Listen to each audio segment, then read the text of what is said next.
Welcome back. We are on level 2 of lesson 20, collision detection.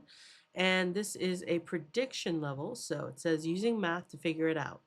Computers use math to figure out whether two things are touching.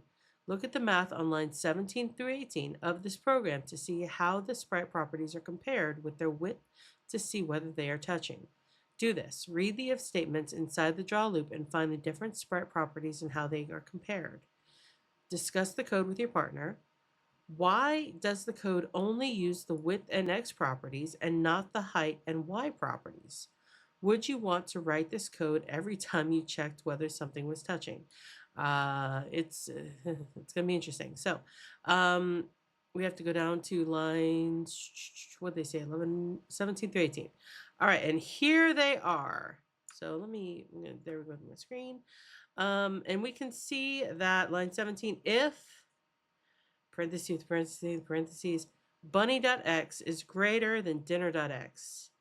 And, this is the sign for and bunny.x minus dinner.x is less than bunny.width divided by 2 plus dinner.width divided by 2. So if all of that is true, then bunny.x is less than dinner.x and bunny.x minus dinner.x is greater than bunny.width divided by 2 plus dinner.width divided by 2. Oh no, wait a minute. That might be an entire line. Hold on. No, it's not. So if all of that, then this is going to happen. Stop everything and change to an empty bowl. So bunny.velocity.x goes to 0, dinner.velocity.x goes to 0, robot.velocity.x goes to 0, and the dinner animation is reset to just bowl, which is empty. All right, so let's see. Why does the code only use the width and x properties? Well, based off of the sample that we saw on level 1, the sprites only move on the x-axis, which would make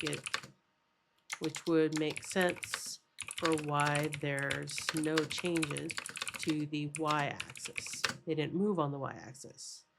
Would you want to write this code every time you checked whether something was touching? Absolutely not. No. So now that I've answered their questions, I'm going to run it.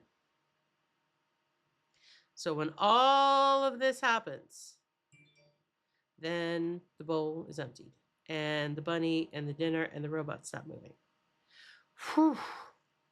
All right.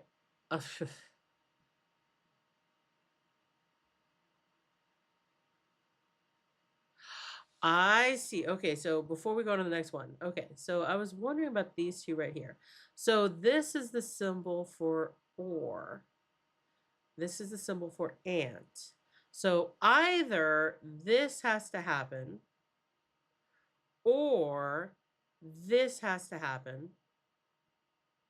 And then if this or this happen, then this can happen.